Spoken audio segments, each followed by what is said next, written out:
What is going on, guys? It's your boy MC Fixer, and we are live from Vegas. I'm not going to be here for the rest of the show, so enjoy it. Goodbye.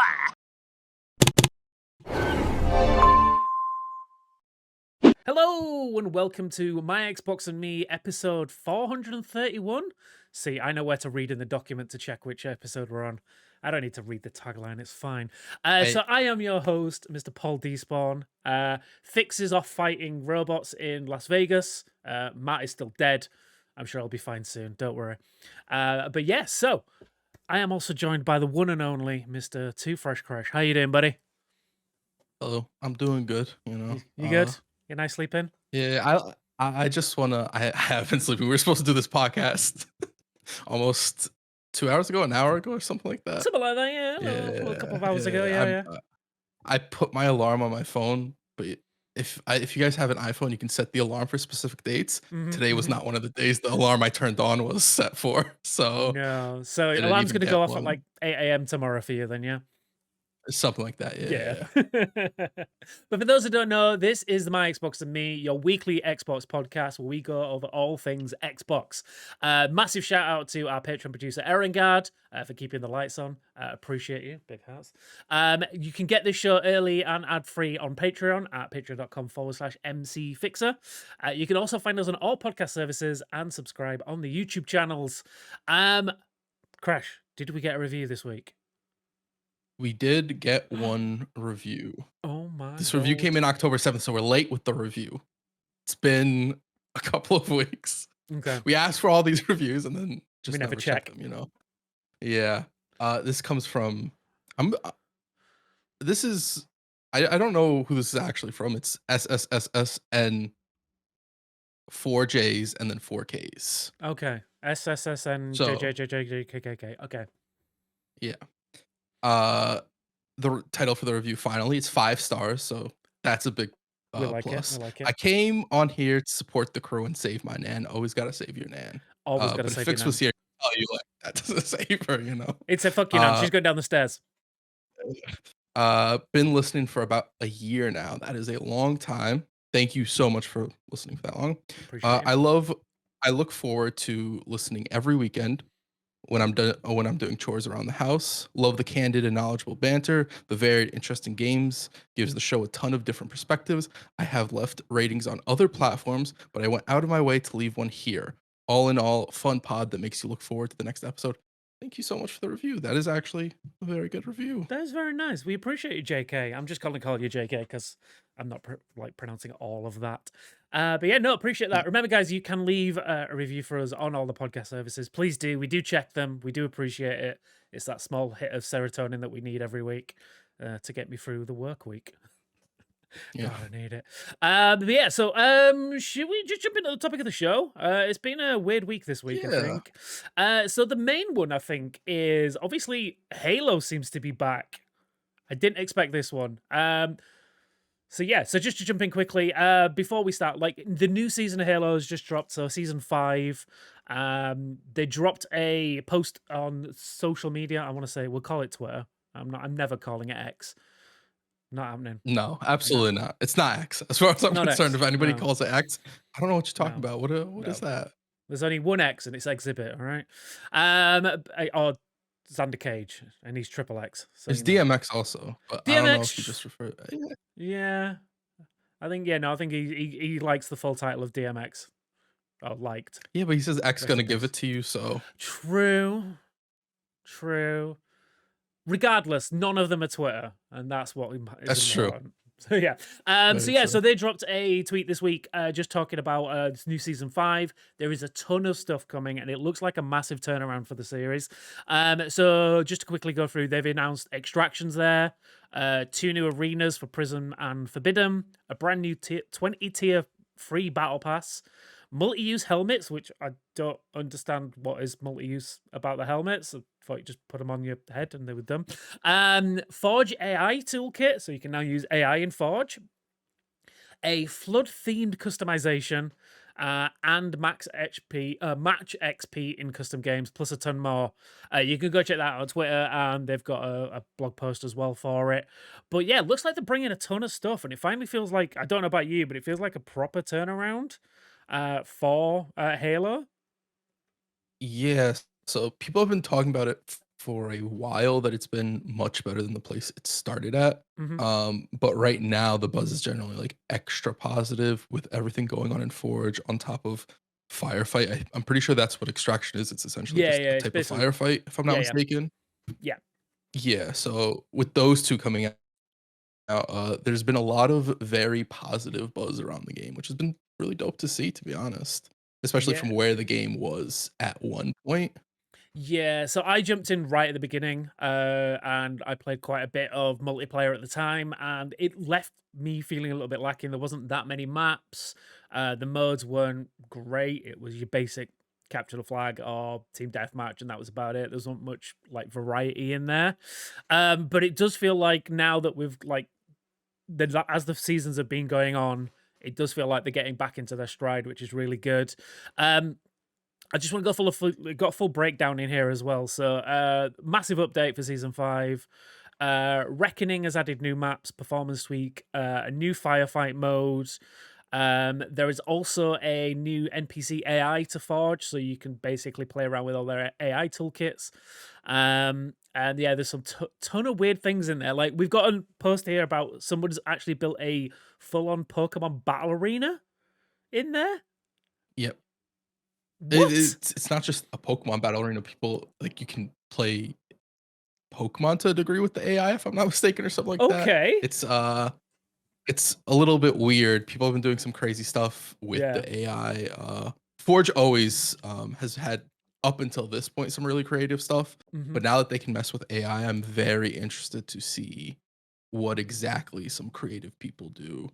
Yeah. As well as having the custom game mode playlist or whatever it is now. It Yeah. should be a lot more accessible and easier for you to jump in, and you're getting match XP, which is huge for the battle pass. Yeah, so I think it's limited to how much you can earn. So obviously you can't just farm custom games. Like, Yeah. one kill gets you a full match score kind of thing. So they have limited the amount of XP you can earn from there, which makes total sense to me, because you don't want people farming the battle passes and things like that. Talking to the battle passes, I do like how Halo do their battle passes. So you can basically, once you buy a battle pass, you own that forever, and you can just decide where to put your XP into which battle pass you want to earn for. And then I think you can go back and buy previous ones as well. I think they're just always available. Quote me. Let me know in the comments if I'm wrong. I'm not gonna say anything because I haven't played the game in forever. I feel like that's not the case. Okay. But I could very much be wrong about that.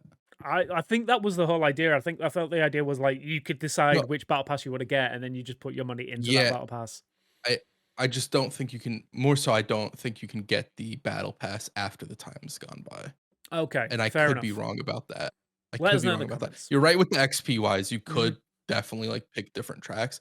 I just don't know if they let you get that battle pass later. If they do, that's actually incredibly dope and Yeah. easily. I think already very underrated about Halo Infinite. It has the best battle pass system in any game, I would say. Yeah, their I don't know if monetization you system is pretty damn good. I'm a big fan. Yeah, maybe the armor, I don't know how the armor and stuff like that is doing now, because I know at one point it was incredibly expensive, but that's generally the route most games take with skins, so I don't think I was so appalled by that, especially considering this is technically a free-to-play game, you know? Yeah, You like don't even need Game Pass to play it. True, multiplayer is completely free, which we don't talk about enough, I don't think. Yeah. But yeah, so like I think it was like, I want to say like in-game currency, it was like, I think about like a custom skin was like 2,800 coins or whatever it is, which I don't know how much that works out at, but I do remember it being quite on the more expensive side. But I do know that they did free battle passes that let you earn custom skins that weren't in the store and things like that. So there was definitely a free route to earn things. And obviously, as you play more to get the game, you earn more currency and things like that, which was always good. I got a question here from Origin Cookie Man. With Halo Infinite bringing us so many improvements for Season 5, such as extraction, custom playlists, etc., and the community producing things in Forge like Pokemon-style battles, is it time again for another round of #Halo with the boys? It was Kresh? never. Did we ever do Halo with the boys the first time? I think this is something that Orange and Cookie Man really pushed. I'm pretty sure you guys did like one stream together before I jumped in. But now that we've got like a full squad of 4, is it time? I'm down to jump back into Halo for the new season. I'm 100% in.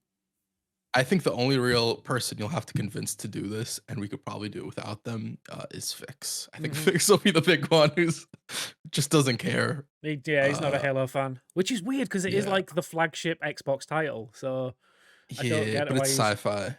True. It's space. There's a lot of space in that game. A lot of space. If we tell him it's a first-person Baldur's Gate, I'm sure he'll be in, right? I don't know how he would how he would realize that. For sure, that would get him. For sure. Yeah. Absolutely. We don't tell him what the game is. We'll just get him to install it and say, oh yeah, there must be some kind of glitch in the marketplace. It's not really Halo 5, it's Baldur's Gate FPS. Yeah. Definitely install it. Halo Infinite. Halo Infinite. Yeah, Halo Infinite, sorry. My apologies. Yeah. We don't talk about Halo 5. They're completely different game. If we get him into that game, if we get him in that game, it's like, why are you not joining our party? It's like, well, this is awkward. But yeah, but no, I'm very excited. I'm 100% up for jumping back into Halo. I've been kind of thinking about it anyway, just because you know it's like it's in the news at the moment. I'm very excited to check it out. But yeah, everything I've heard just sounds like it's a really good idea at the moment to jump back in. But yeah, I've been wanting to jump back in for a while with Forge mode and see what people have created, and now there's this next big step. I do think it is really the perfect time for anybody who hasn't played in a while to jump back in. Yeah, I was watching some other people play through it, and I think I saw somebody playing like a duck hunt in a Minecraft style map, which looks so it's basically 2 teams, like one team running across the map to the goal, and the other team with snipers trying to take them out. That looked like a ton of fun. I reckon this could be a really good opportunity to maybe stream it and get like some of the community involved as well. I think I'm sure there's a few people out there. Like again, with it being free to play, it's a really good opportunity to get a ton of people together. Let us know. Agreed. Yeah. Let us know if that's something you guys want out there. And yeah, we'll see if we can set that up for you. But let's talk about what's in your box. Kresh, I can't what's really in my box? Yeah. My box specifically. Your box, because I can't really talk about what's in my box. I am under NDA. I can tell you I have been playing Ghost Runner 2. I will have a review out as of time of recording. It'll be the Monday, so tomorrow. So I will have my review out tomorrow, so you can go check that out on my channel. But yeah, other than that, all I've really been playing is a bit of Forza this morning. Finally checking out Forza Motorsport. It's all right. It's more Forza. It's cars go fast, look pretty. I've not got that far into it yet. I've only got past the main tutorial area. But the cars feel good for what I've played so far. But I'm very excited to check out what the progression's like, because I've heard some people complaining that it's kind of it ties you too much into certain cars, and you can't just get everything. So I'm interested to see how that plays out. But that's me. What about you? What have you been playing? I've dropped every game that I'm playing. The only thing I've been grinding is Lies of P. Ooh. That's all I've been playing. How are you finding it? I'm very much so enjoying it. The more I play the game, the higher on my list it goes, and the more I enjoy the game. Nice. I think I'm at the point where I have like 4-ish bosses left, including mini bosses. Oh, okay. I've been wanting to talk about this game for like the past 2 weeks. I've just been waiting for Matt. Yeah, I've been waiting for Matt to get on. So I'm not going to go too into detail with it, but I've been enjoying it a lot because there are stuff that I do want to talk about, but I would love Matt's input on the things I want to talk about. So I don't want to repeat myself. But no, that makes sense. I've been absolutely loving it. Yeah, I think you and Matt are, like, that'd be a perfect conversation. But like, I'm getting to that point where I think my reaction time for Souls games and Souls likes it's just not there for me anymore. I tried Lies of P for a bit. I think I got to I want to say the second boss. In fact, no, I didn't. I got past the first boss, but I got hit to one of those the constables. where I was told I could just run past it, and I never went back to run past them. Yeah, that's Never fair. did. I got better things to do, like not. Yeah, play honestly, if it's frustrating you, there's Yeah. no reason to ever play a game that's frustrating you that you don't end up getting. Like the satisfaction isn't there for you. Yeah, I don't like when I like with those kind of like difficult games. There's definitely a moment of like that euphoria when you finally get past a boss. I don't get that from Souls games. I'm just it's that that exhausted relief rather than Yeah. joy. I'm just like, oh, thank God that's over with, rather than yes, I did it. So I don't need that in my life. I've got I've got a day job for that kind of stress. I don't need a video game for it. It's very fair. Very fair. You don't Yeah. want to go from having from work to getting back and just hitting your head against the wall. Like, what am I doing here? Exactly. There's many other ways to hit my head against the wall. I could actually do it. But yeah, so has there been anything else you've been playing, or has it literally just been Lies of P? It's just been Lies of P. I played a little bit more Mirage, which I'm still enjoying. I think once you start unlocking like the different tools and stuff in that game gets significantly more fun when you can start doing more assassin stuff. The story still does not interest me anymore. You're not feeling Basim at all? No, I didn't like him in Valhalla, so it's just hard to like get me to care about him in his origin story because like I don't care where the character ends up at the end of Valhalla. So no, that makes total sense. I didn't really play too much of Valhalla, so yeah, I didn't really have like much interaction with him. So for me, he's quite fresh, but it definitely feels not as in depth as some of the other characters. Again, I guess that comes with it being a shorter story and having less time with them. Like nothing will ever beat Odyssey for me of like connecting with a character. Like connecting with Cassandra was just like one of the best experiences in Assassin's Creed game. So yeah, trying to live up to that in a 15-hour game is going to be hard. But yeah, I don't know, man. Like I still enjoyed my time with it. I still loved it. I don't think it's like up there as the best, but I definitely think it gives me the kind of same vibes that the original Assassin's Creed game did after going back when the couple were released. Like it feels like a really good starting point again. Yeah. Like I feel like if they could build off the back of it, to kind of keep that stealth aspect, but kind of expand it a bit more, maybe like double the length, give it like a 30, 40 hour playtime. So you get more time with a different character. I honestly think the 10 to 15 hour-ish mark would be fine as well, as long as it's with someone else. There's a better introduction to a character and a story they're telling. Because I think even outside of Basim, the story they're telling isn't like super interesting and captivating, right? They're chasing the art. They're like chasing those artifacts and stuff like that, and you kind of know what's going on there just because you know it's Assassin's Creed.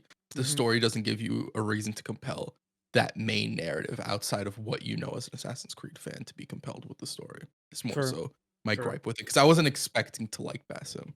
No. So. But yeah, no, I get that. Yeah, the story does kind of feel a bit flat, and yeah, no, that's fair. Cool. All right, let's move on to this week's dashboard. I've got a few bits in here.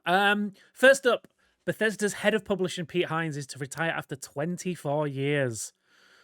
That's a long time. Jeez. Yeah. So yeah, just to quickly run through, Bethesda's SVP and head of publishing, Pete Hines, has announced his retirement.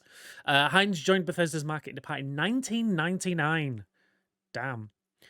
He called his tenure an amazing career. For a while. Yeah, he's been in there like day one, but it feels like as far as I've known of Bethesda, I've known of Pete Hines being in place.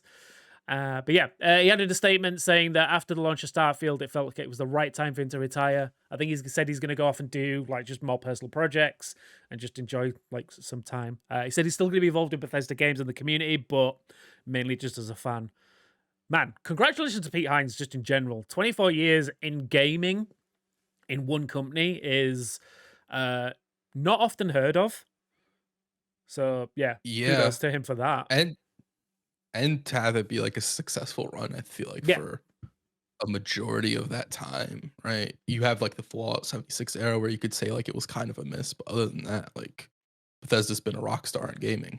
Yeah, not actual rock star. They're Take-Two's. They're a different rock star. But yeah, like you've got like he's been there for Fallout 3, Fallout 4, Skyrim. Say what you want. I think Starfield was an amazing release as well. So yeah, no, I think he's had an amazing career, and congratulations to him in his retirement. I wish we could all do it and just play video games all day. That'd be so nice. Yeah. Like, you could just leave your job, retire today.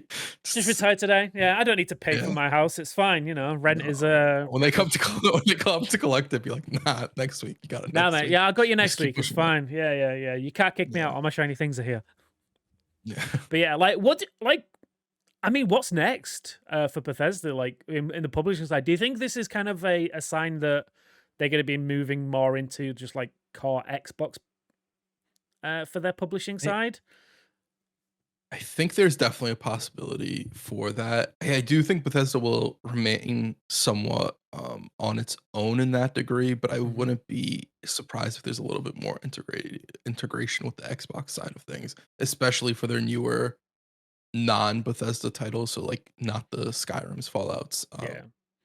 Why am I forgetting the game? Hi-Fi Rush, but Dishonored as well. Like those games that they're known for, I would imagine that Bethesda still does in-house, but any new IPs going forward, I wouldn't be surprised if they're also somewhat handled by Xbox for that side of things. Yeah, so I mean, is that, forgive me if I'm get this wrong, but is that like Aaron Greenberg's team who does that kind of stuff? You know who would be a great person to answer that, but he's busy fighting robots. True. Fix would probably be a great person to answer that. Yeah, I mean, those robots need fighting, I'm not going to lie. They do. Yeah. They do. Oh, by the way, if you have not seen it already, definitely go check out Fix's socials. He posted from Las Vegas where they had the Xbox took over the Sphere, which looked amazing. Not envious that was in any way, shape, or form. No? You don't wish you were there or like see it in person? No. Nope. You don't want to? Okay. Nope. I don't want to see that. I 100% believe you right now. Yeah. There's not a part of me that doubts that. Nope, there is no doubt to be had. It is 100% genuine. Bastard.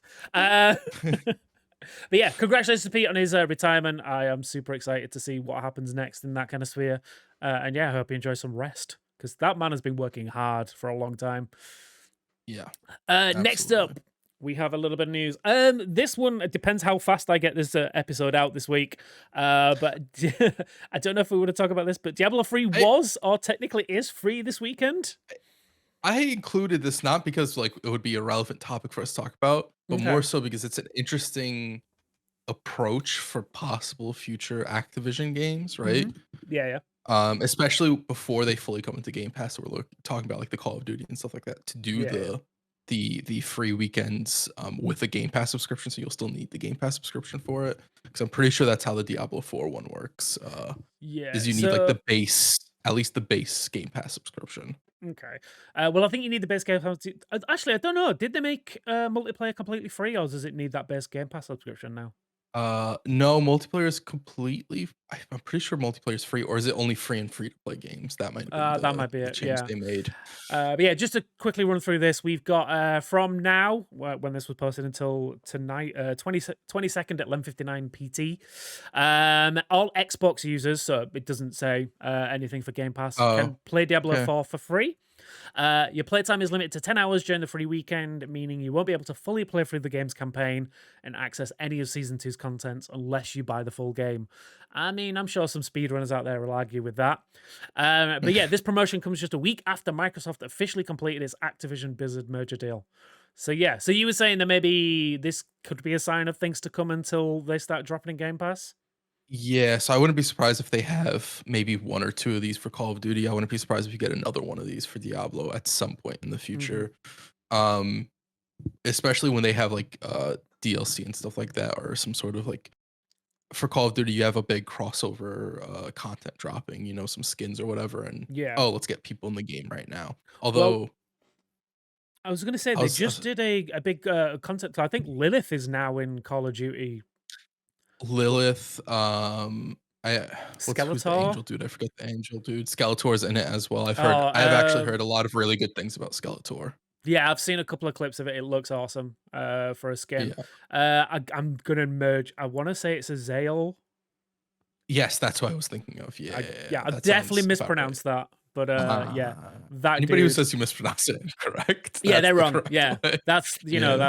that's a hate crime. How dare you? I pronounce everything correctly. But yeah, so I think it's a cool opportunity for them to like kind of like slow feed people into the Activision games before they do drop into Game Pass. Maybe just kind of eke out a couple of sales for people that are excited for the games.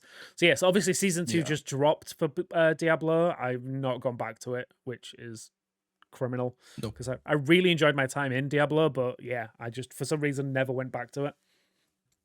I think it was the Yeah, fact that you had to re-roll a character for every new season. I didn't like that. I'm with you there. I've talked about it on the podcast. I don't like the way that works specifically in Yeah. Diablo 4. I think it worked really well in Diablo 3 because you could level up really fast in Diablo 3, and the way it worked from season to season was fairly simple. hmm And Diablo 4's leveling has just been was atrocious. I don't know how it Yeah. is now. Apparently, it's gotten better, but they've Okay. also lost a large amount of their player base already. So Yeah. we'll see where things go. I've heard some pretty fine things about season 2. Yeah, I've had some good things about season 2, but I think for me is with those kind of games, it's like the allure is always like getting a character and just building them up through seasons. And the fact that Yeah. you don't get to do that is kind of what threw me off a little bit. But yeah, Mhm. going back to what you were saying about like these things, like what else would you like to see like drop into these kind of things? Like obviously you've got Diablo. I could Yeah. easily see a couple of free play weekends when Modern Warfare 3 drops. Yeah. Call of Duty was the one I was really thinking on for this because I think it's a really good way to get sort of that Xbox branding on the game without it being like, oh, the game's coming to Game Pass and stuff hmm like that. Other than that, I don't know what Activision would be putting out that you would want those 10 hours. Yeah, And 'cause I don't think they have like Overwatch is free to play. yeah, Um, World of Warcraft isn't on Xbox, so I don't really no. think there's anything else for them to capitalize on this on Yeah, not as of any. yet. I'm gonna say not any like kind of I was gonna say because the best things for these are like the games of the service type games, which will give you those like give Yeah, you the early taste, and then you get hooked, and then you're playing for months on end. yeah, Yeah, there's not really anything major that's on Xbox that I could really think of, apart from like say Diablo and Call of Duty. But I still think it's an interesting concept. I think, like you say, when I'd love to see, and I don't know if it'll ever happen, but I think we talked about it briefly in the last episode when they actually still went through. I'd love to see similar to how Riot have worked with Xbox and Game Pass about like giving you mm, agents and skins and things like that. I'd love to see them do some stuff like that with World of Warcraft, with it being like like unique skins, or unlocking certain mounts and certain got it. skins and things like that. Yeah, that would be interesting. That won't happen. You don't think that's ever going to They happen? make it. I think you'll get some free skins, but I think they will be free skins made specifically for Xbox, or Right. it'll be older skins that they've had on the marketplace or something like that for a while. hmm But I think they make far too much money off of microtransactions to just sort of be like Let's just uh give it all away for throw a free. large net over skins for just having Game Pass.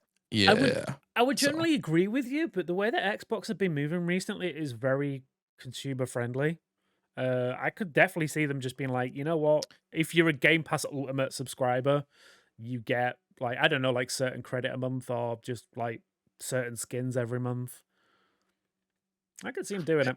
I would I would 100% be down with that, but it really still goes back to depending on how much Microsoft will be affected, how much Microsoft will wanna interfere with the way these games already make money, because World of True. Warcraft already prints money, right?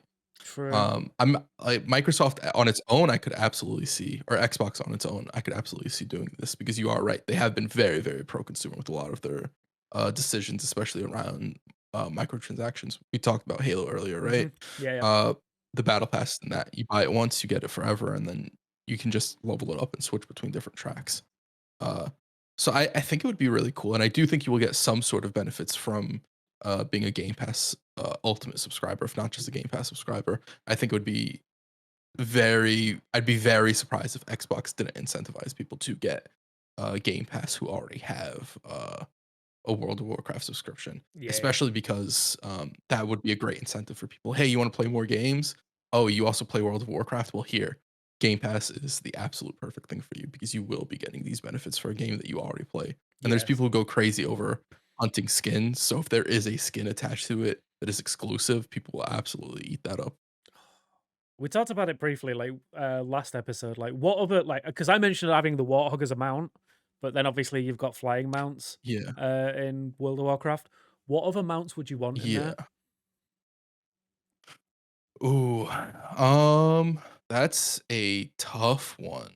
I'm just A saying. mount from like Go I on. was gonna say like a grounded ant or something like that. That's very clearly like in the grounded style. It could be very cool as well. Oh yeah, the grounded one or a B for the flying. Or B, yeah, Yeah, a something B like for a that. flying van. It's I very would much because say. they already have bees in the game that you could get Mhm. as mounts, but something that's very much so like grounded It's style, clearly grounded. Yeah, yeah, artistically. Yeah. yeah. I would say maybe one of the dragons from Diablo. Oh, yeah. Just a Yeah, yeah, yeah. dragon, like a That could dragon. definitely fit. Yeah, I'll just Yeah. a demon of some kind. I think that'd be a Yeah. really good fit. But yeah, I don't know. Or maybe the pelican from Halo.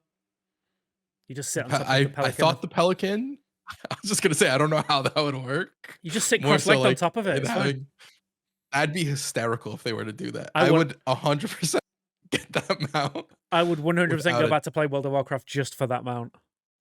Man, I'm a Uh, sucker for all these things.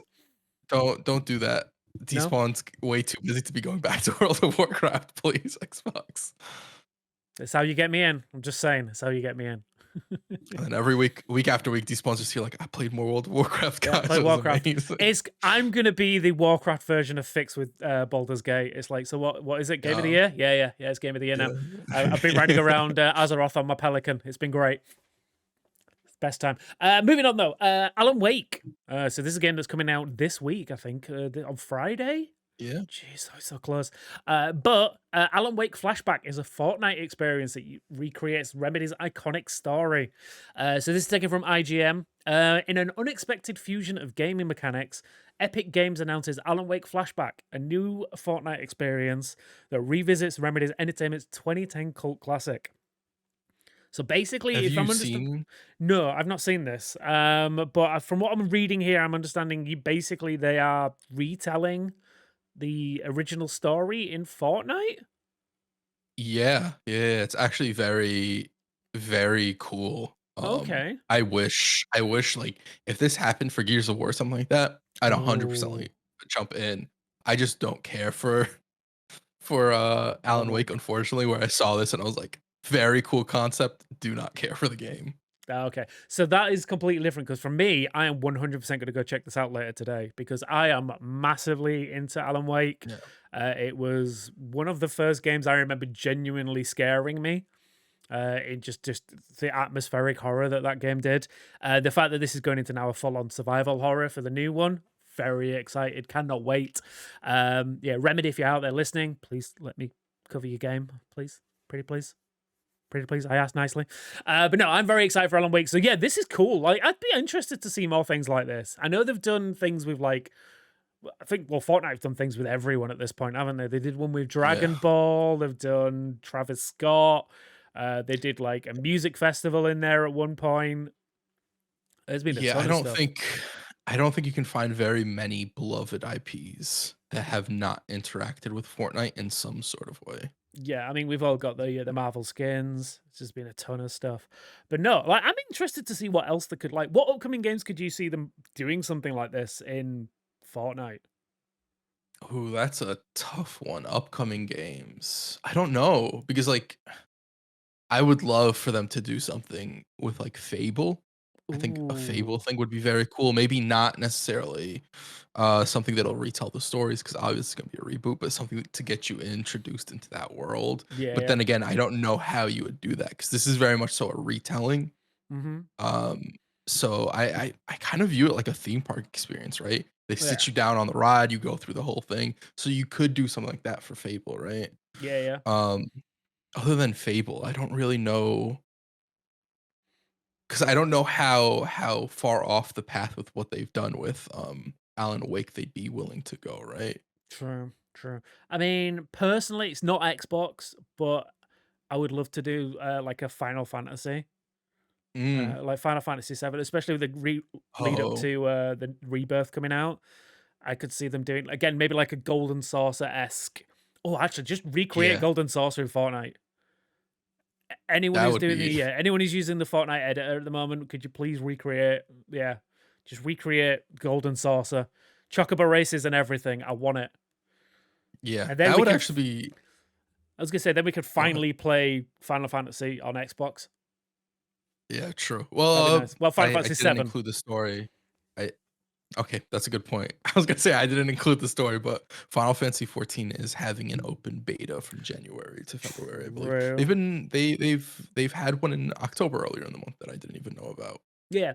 Um, So a weird one. So I was reading up on that just while we're talking about it. Apparently, word of warning: PlayStation did something similar, but if you played the open beta, it locks you out of the free version, which is yeah, so I was reading an article that said they'll extend your time or something like that with the free version. You'll want to look into it first before you right. jump into it. Yeah, But I yeah, did briefly read something on it. Which I think is very, very weird and stupid, but that's yeah. just the Like, way Square Enix's whole account system works with their MMO and stuff like that. Their yeah. system on the back end is very, very not amazing. Yeah, I had a subscription to, well, not subscription, but I definitely checked out the Final Fantasy 14 on PC, and the account system in general was a pain to get set up.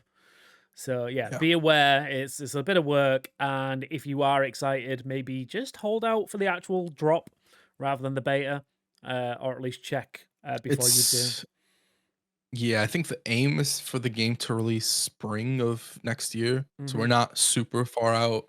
Yeah, It'll be another maybe 6 months ish for it to release or something like that. yeah, yeah. So just keep an eye out, and yeah, if you want to wait, I'd wait.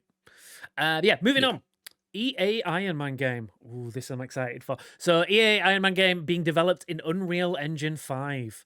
Again, this is from a blog post from EA Motive saying that Unreal Engine 5 will empower the dev team to work their magic and create something really special.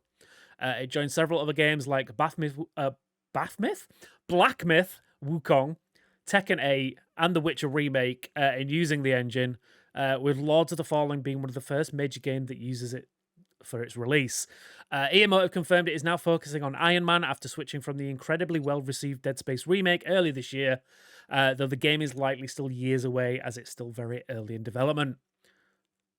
I'm excited. Like, it's nice to see like a lot of companies now switching to Unreal 5. I know there's a couple of companies that we obviously, what was the first game that released in was it Immortals of Avium? Uh Was the very yes, first yes, Unreal yes, yes. 5 game, which not well received story wise, but I do remember everyone saying that was a beautiful game. And everything I've seen from It Unreal Engine was just looks good. it was a beautiful game if you weren't playing on the Series S. True. I mean, at this point, just get an Yeah. X on a PC, right? Uh, Yeah.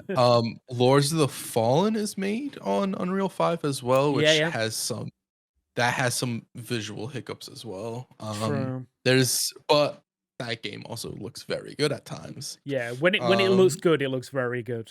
yes, yes, So yeah. yes, yes. Another game I'm not Uh, touching because it is very much a Souls like. So yeah, yeah, enjoy that if you that's would very enjoy those. fair.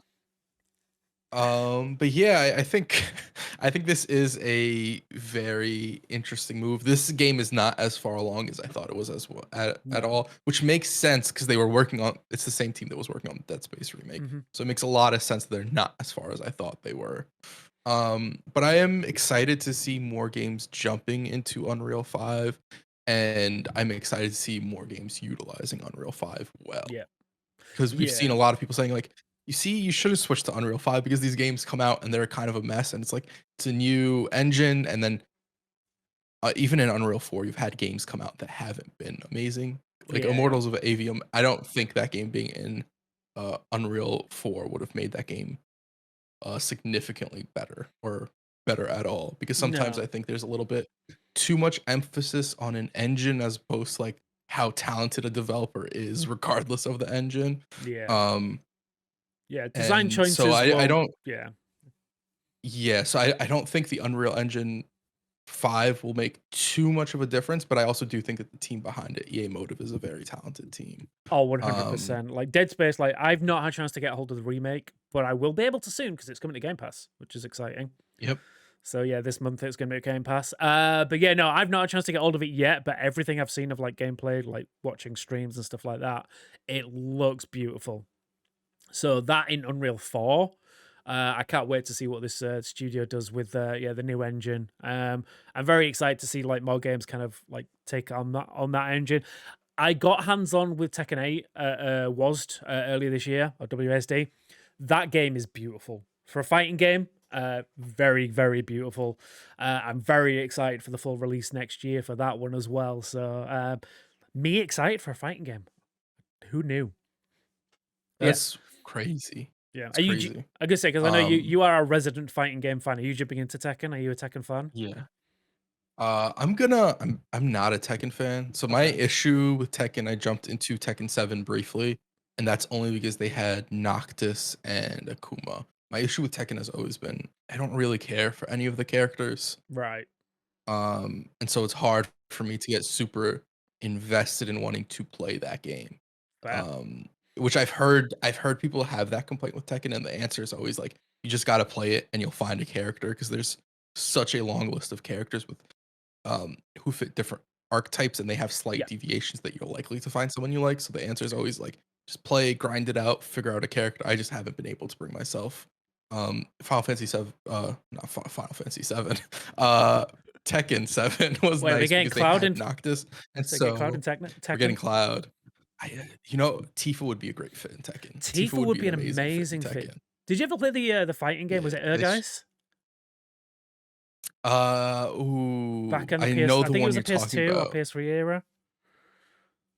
But it was like Oh a no, I fighting have game, but not it played had that like game. Tifa, Cloud, Sephiroth as like actual playable characters in there. It was like a proper full-on like 3D fighting game. No. You should go No, check that out. they had the is it the same one as they had on like PSP and stuff like that? No, it's not like a full-on like Final Fantasy fighting game. It was like a Got standard it. fighting game, but Okay. they were very fully ingrained in it as well. It was such a weird like concept, but it looked Oh, cool. Definitely go check it out. interesting. I'm sure when I edit this, I'll put up a clip of it. But yeah, I'd be excited to see what like. I know we're getting off the Unreal conversation, but I'm interested to see what characters come to Tekken. But I definitely agree with like getting involved and finding a character you love. Like I'm always and I always mispronounce it. It's Harang is my guy in Tekken. He's the kicky boy. He's basically a kickboxer. I love him. He's been my character since like Tekken 3, so I'm excited to see that he's coming back in Tekken 8. Again, he was the character that I chose to play at the on the show floor when I got a chance to check it out. Very excited. Very excited. So yeah, no, like I feel like this year has got me excited for fighting games again. Like I'm never going to be like full on competitive with it, but Yeah. getting like with Mortal Kombat 1 being such a good game, Street Fighter 6 having a massive resurgence, and yeah, now Tekken coming. I'm super excited for fighting games again, and I did not expect to say that. Yeah, they've had a very, very good year this year, and it looks like it'll continue into next year, which has been very, very dope. We'll see. The thing with fighting games is always like legs and how long those games last. So we'll see with Street Fighter and Mortal Kombat, those will be very good markers for how the genre is doing going into next year. But it's been very, very dope to see, especially because it's all these core fighting game franchises that's sort of having resurgence, and Tekken being the next one is going to be amazing. Almost dropping this year. If that had dropped this year, would have been a The best fantastic year for fighting. Yeah, honestly, I don't know how this year could get much better, but absolutely. 2 words. Probably a good thing that one's I can say 2 words. Killer Instinct. Oh man, don't say that. I'm saying it. I'm putting it out there. Like when honestly, that never comes out. I'm gonna put it out there now that like, and with what Phil has said regarding the obviously the ABK deal, like he wants to get studios making stuff they're passionate about. There is an opportunity for a studio to just turn around and go like, we want to make a new Killer Instinct. We think this is the best time to do it. Fighting games are like going through a resurgence. Like you put Killer Instinct in the hands of a good studio, it could do gangbusters. Also, great Game Pass game if you're releasing the characters for free on Game Pass, free in air quotes. A lot of crossover potential. I don't know. Did you play Killer Instinct? Yes, not a lot, but I did play a bit of it. Did you? So you never played the Battletoad character? Yes, no, I did. Yeah. You did. He played fantastic. Like what they did for him in that game is like, oh, I could see like you could go with some of the more goofy crossover characters like a Crash Bandicoot, and they could make it work in that game. Ooh, yeah, no, yeah, Spyro? No, maybe not Spyro. I don't want to see Spyro throwing hands. You don't want to see Spyro. I think don't want to see Spyro throw hands would be hysterical. But for something like Spyro, you could give like Riptor a little Spyro costume that he runs. Yeah, right. Yeah, you could do some creative stuff like that as well. True. With all the IPs they have for the characters that might not necessarily fit super well. I mean, but they've shown they can like make it.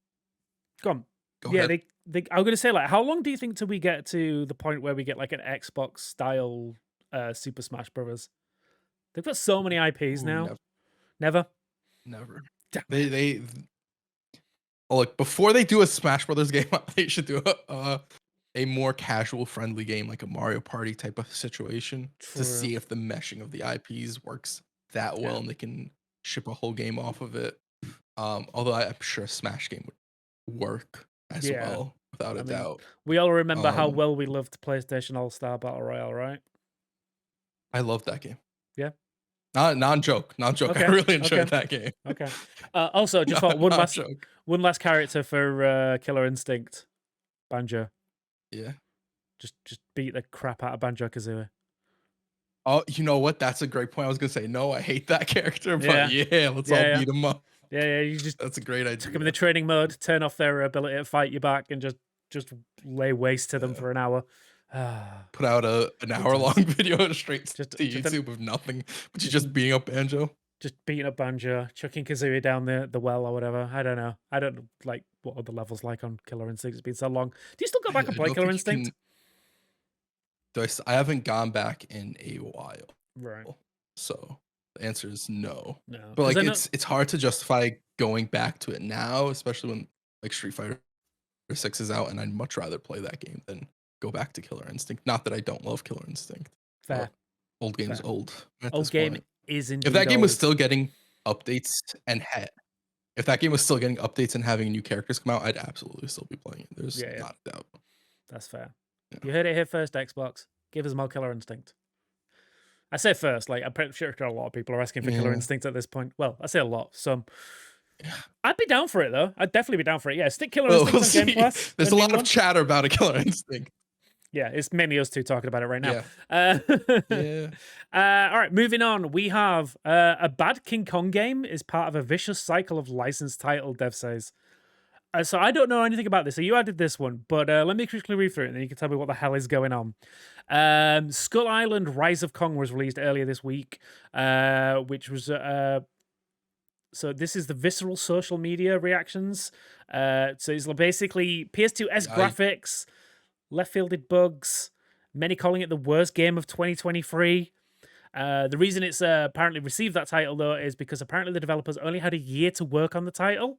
Per a new report from The Verge, developers at Iguanabi, an indie studio based in Santiago, Chile, said they were contacted by Game Mill to create Skull Island from scratch within a 1-year turnaround. Development started last June and was expected to wrap in June this year. One developer said the crunch to meet that deadline was set in motion early February. I've not seen this game. I don't know anything about it. How bad is it? When I first saw the game, a friend sent me the clip of it. I thought it was a prank. I thought it was a joke video of somebody like doing some 3D animation. It is a full-on game. It looks not great. A very accurate description to call it a PS2 game. And not when people call stuff PS2 games because it looks a little dated. It's like it could have been a PS2 era game. Right. And it's been very funny seeing headlines and stuff like for that game. And what I thought was really interesting was the cycle that the game had to go through in a year's time. Why? And more so just showing you can't force developers do that. And this sort of Go on. This Sorry. brings back the feel of the old days where like IPs would just come out with games and they'd be horrible and they'd be successful off of IPs. But we're very much so not in that era anymore. Nope. So it's a lot more noticeable when an IP does that.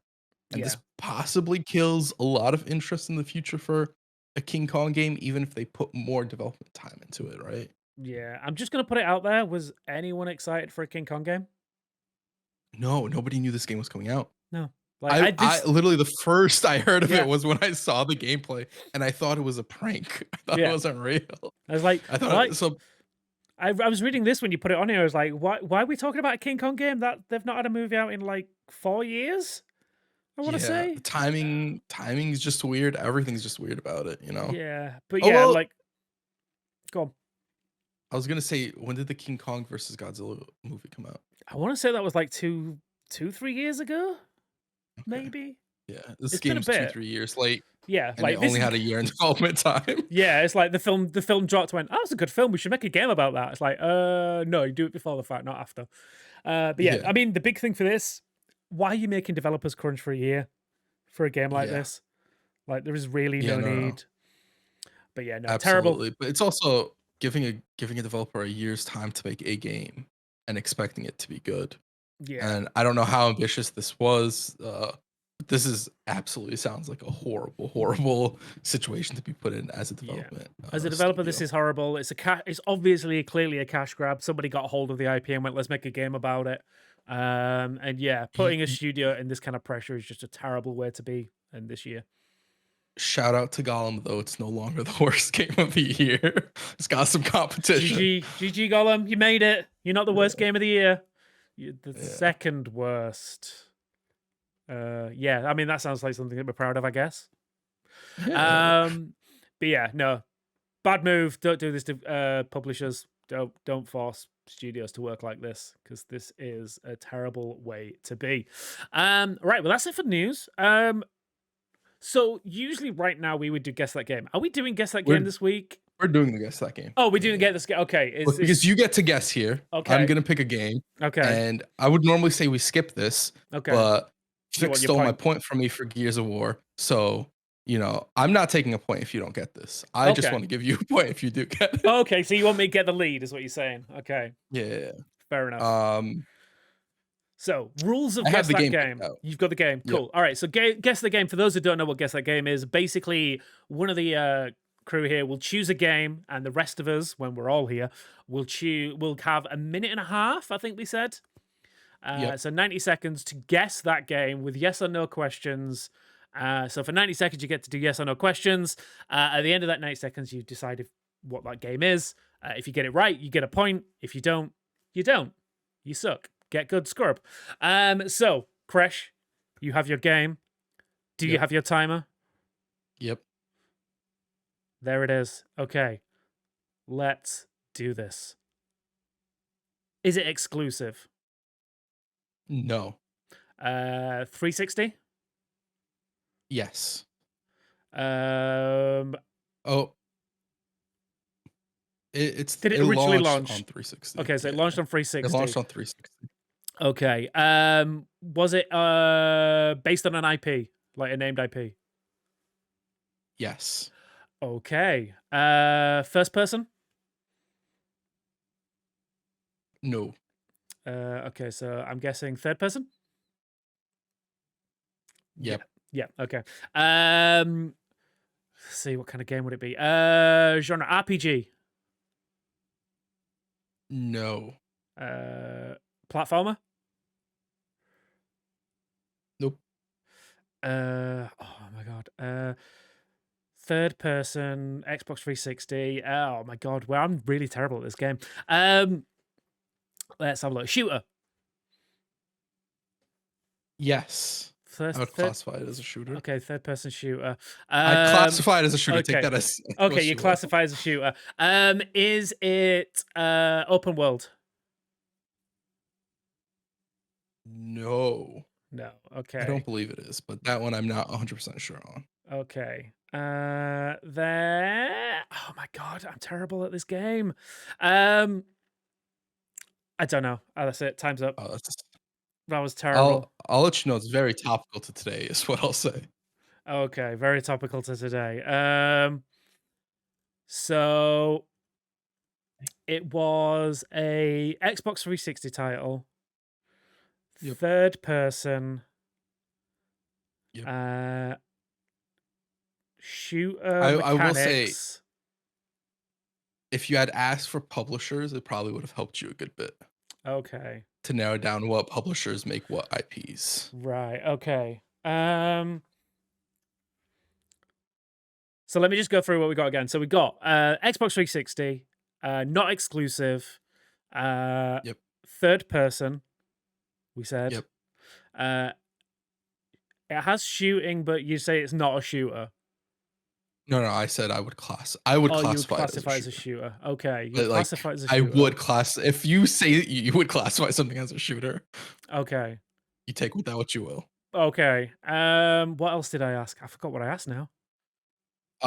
Is it based off of an IP? You said it was based off an And I IP. said yes. Yeah. Just to clarify, I mean, obviously everything's an IP, but like we're talking like, is it licensed IP? It's a licensed IP, yes. Okay. Yes. So it's a licensed IP that came out on the 360 that would be classed as a shooter, wasn't exclusive. Fuck. You said it was topical to today. Yep.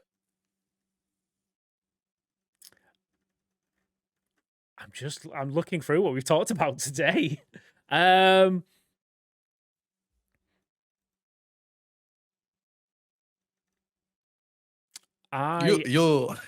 gonna kick myself. I know I am. I'm gonna need a guess here. You are gonna need a guess. You don't get are. this. Yeah, I'm just looking. Yeah, I'm just gonna. I hate myself. What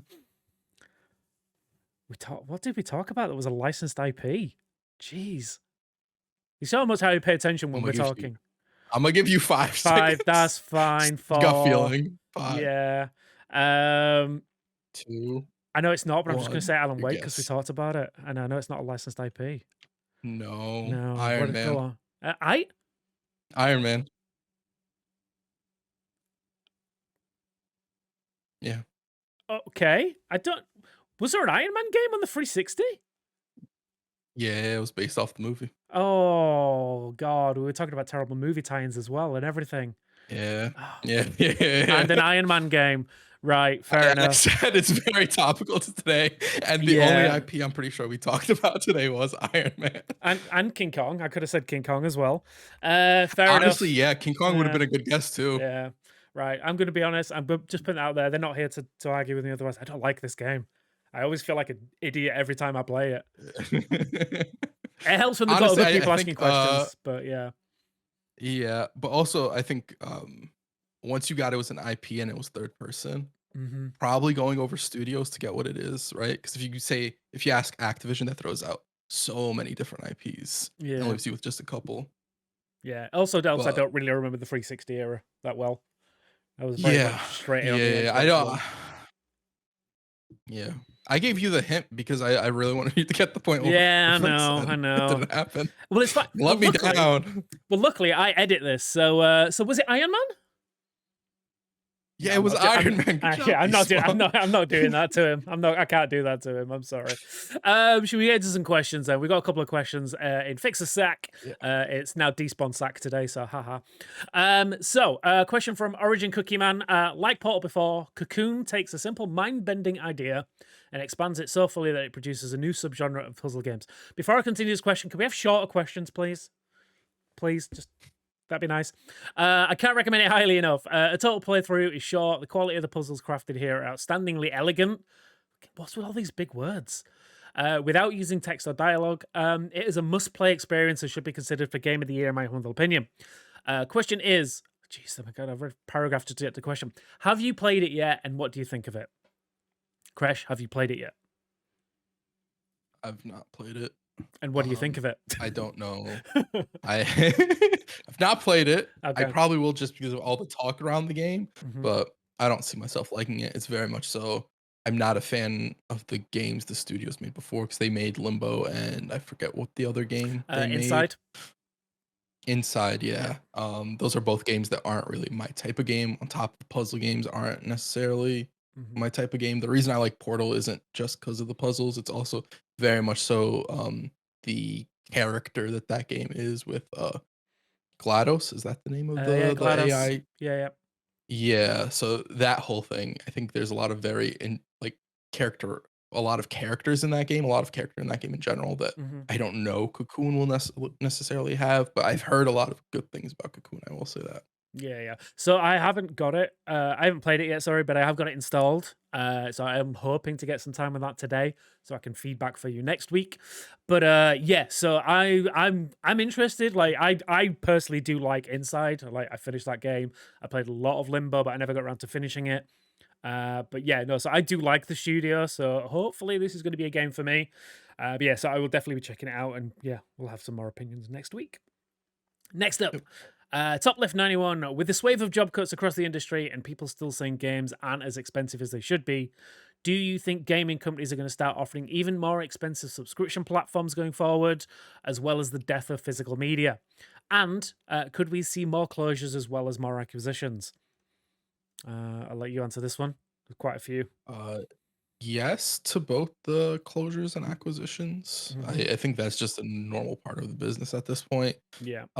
As for seeing more expensive subscriptions, I think subscriptions will definitely go up. But I think what we'll mainly see is early access with deluxe editions that'll charge you like $80 to $100 for the game. Mhm. I think that'll become sort of an industry standard, Yeah. which I used to be very against it, and I still am to a degree, but really thinking on it, games should have been more expensive for a long time. So if a developer wants to be like, hey, you get 3 days early access for like the price that a game should be, as long as it's not tied to like the $150 version that's like just crazy expensive. Mhm. I'm kind of fine with it. It's also, if it's on Game Pass, you can just pay the difference fee. At least if it's a Microsoft one, because they didn't let Yeah, you yeah. do that with Lies of P, which makes sense. Um, but yeah, I mean, like you're gonna see something them try and get money somewhere from it. Yeah. And I think for right now, it will be like the deluxe edition early access situation.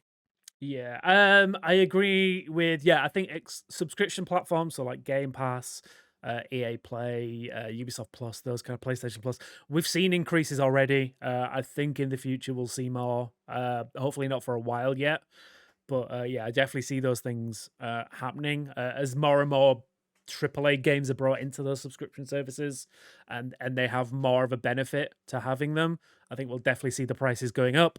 Do I see the death of physical media? Not this generation by any stretch. Possibly next generation, but I definitely think there's always going to be a market for those people that want a physical item. Yep. So I don't see it going away completely. I think it's going to go. If anything, I think we'll see things like limited run games doing more things along those lines, and digital being the standard. Obviously, we've seen that Alan Wake is digital only. I could see more companies doing that, but I don't think it's going to be a complete migration to digital. And then, yeah, just going on that last bit about like closures and acquisitions, unfortunately, I think it's definitely going to be the case. As we see companies coming together, there are going to be departments across different studios that become superfluous, unfortunately. Yeah. And yeah, you'll definitely see people amalgamating those companies so that work is done through a central area rather than separated. And yeah, as you get more developers in under one umbrella, you're going to start seeing them lose certain studios, and there will be cost cutting. It's always it is the Yeah. case of like it is a negative thing, but yeah, it is part and parcel of these acquisitions.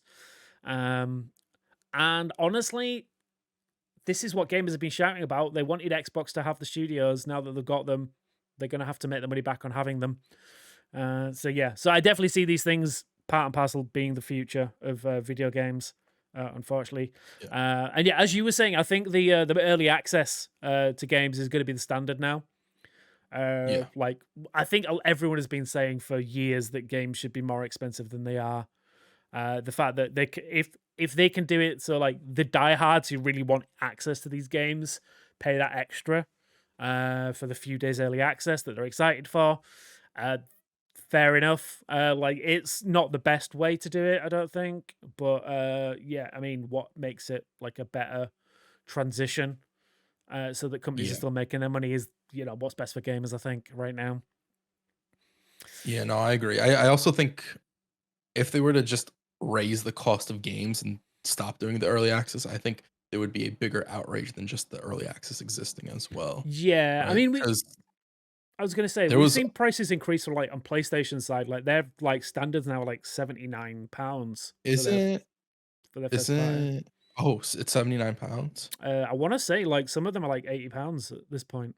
I can. Oh, interesting. I think they're only $70. I don't know how that cost normally translates for PlayStation. But I'm pretty sure Xbox raised prices for games as well. I think across the board, like Nintendo, Tears of the Kingdom was a $70 game as well. True. I stand corrected. I've just checked. Spider-Man 2, as an example, £70 in the UK. Okay. So $69.99. Yeah.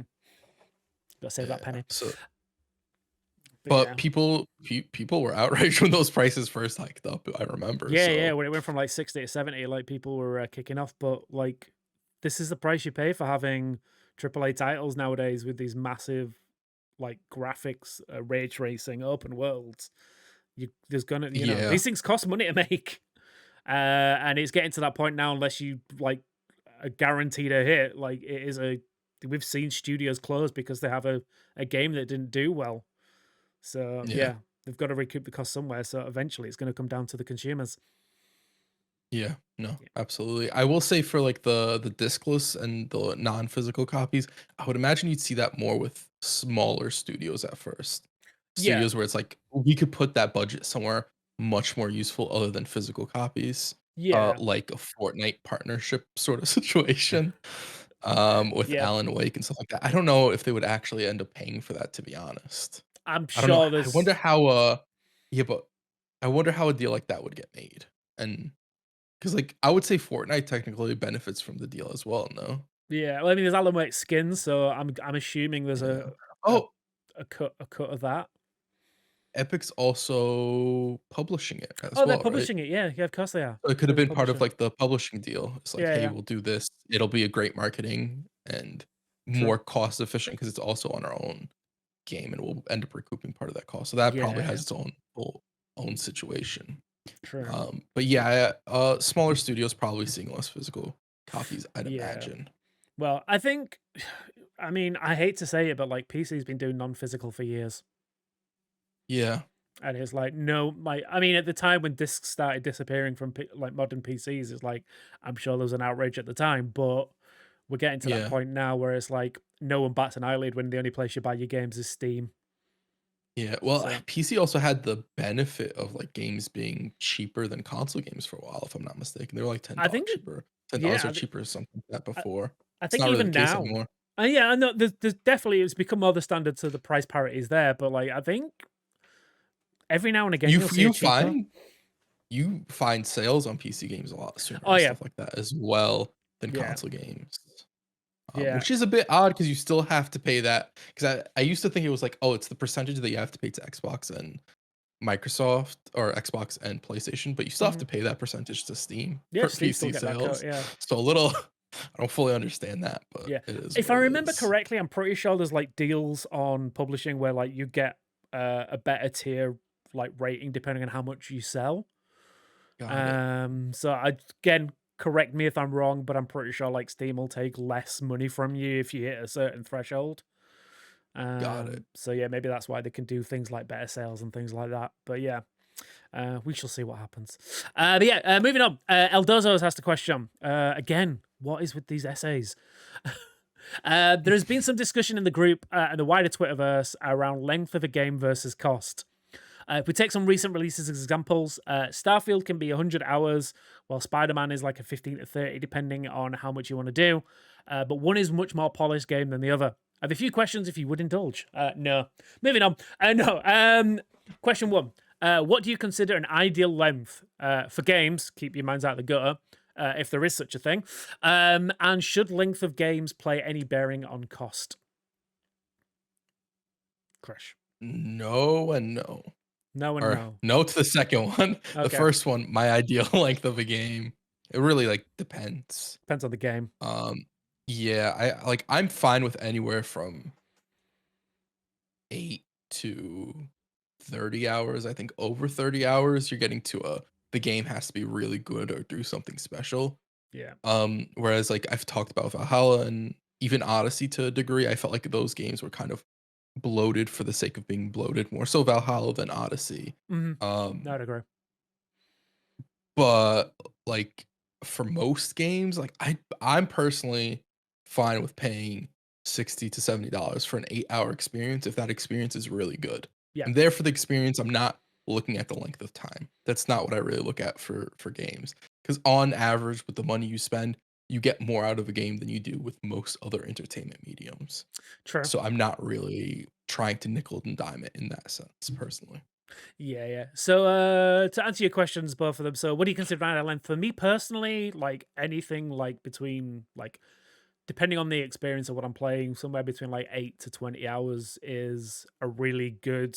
Like I feel like I'm getting my money's worth for that from a AAA game.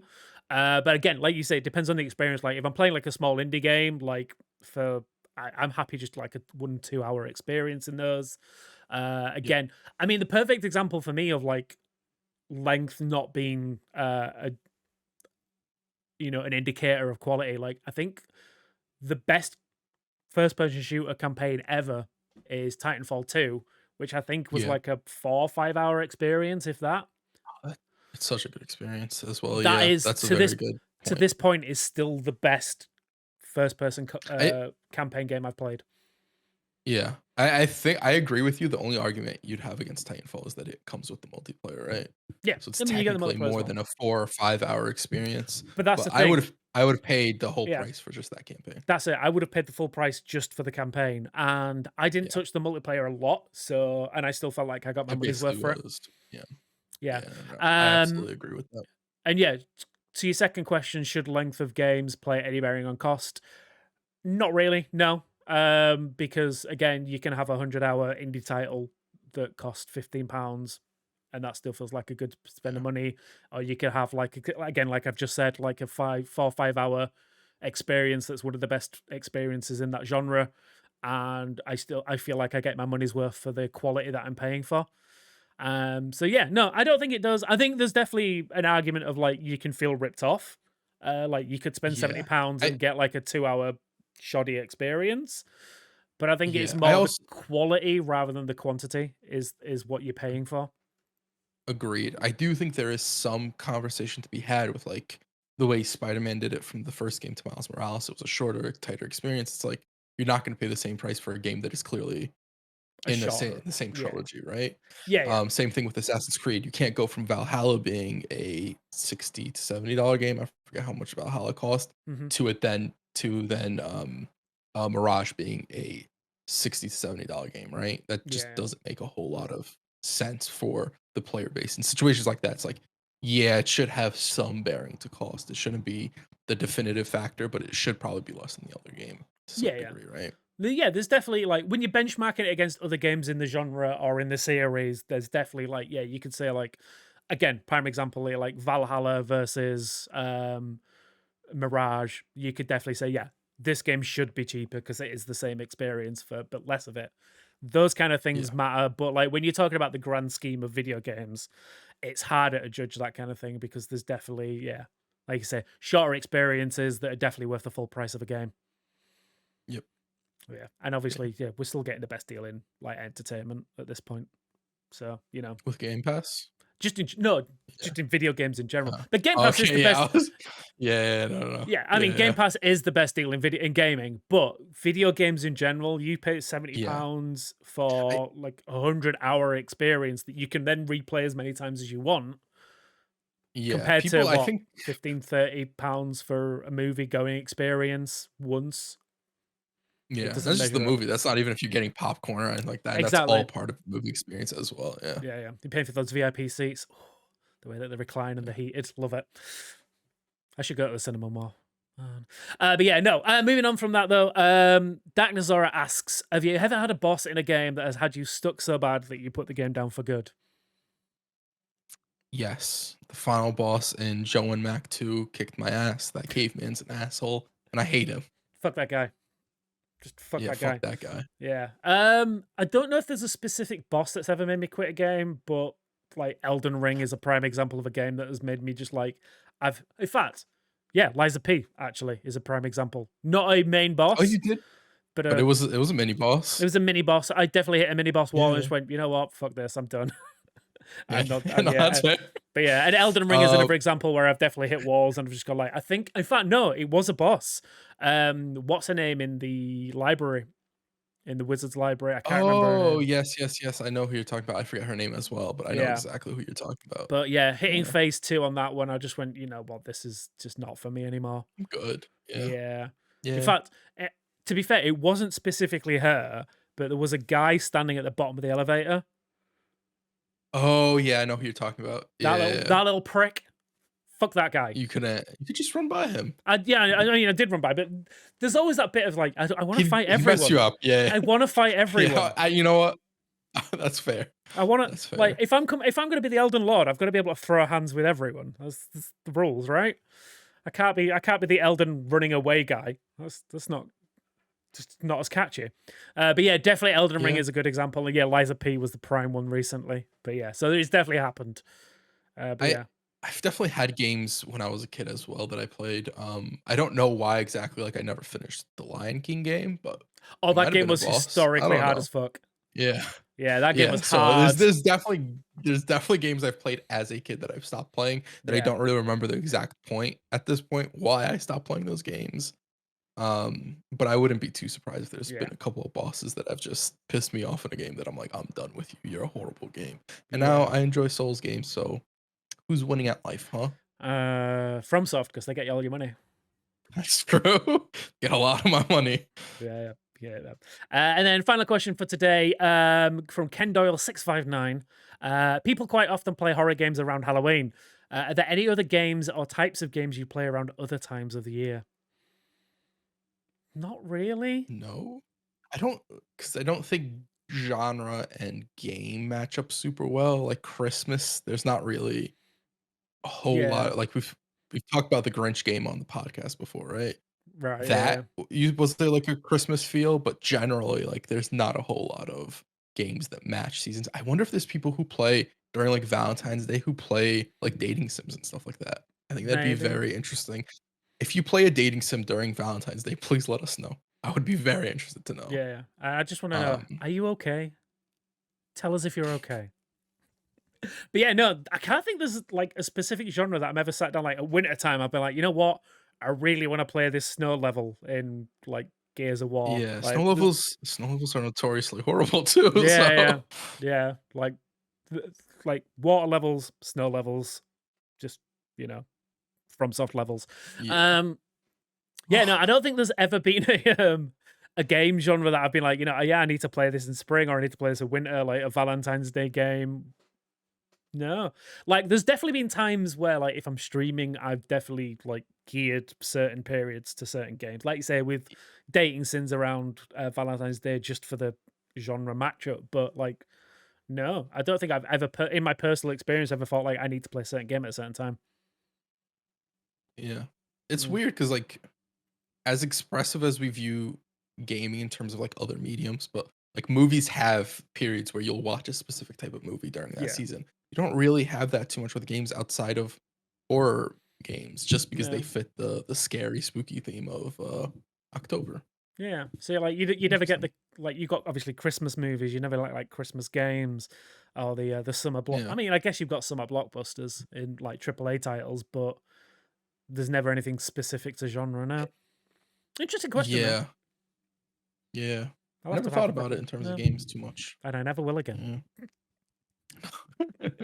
All right, that is going to do it for us today, though. But before we get off there, is there anything you want to plug? Like Despawn mentioned earlier, go check out Fix's socials. He's been doing a lot of work over at TwitchCon. He's at TwitchCon. I know he's been doing food reviews or something along those lines over on his TikTok, I believe. So go check that out. Yeah. And then for me, I'm going to plug myself for a change. So go check out my YouTube channel. As I mentioned at the beginning of the episode, I have been playing Ghost Runner 2. I can't tell you about it until tomorrow, but go check out my review over there when that drops. But yeah, until next time, guys, we will love you. See you. Goodbye.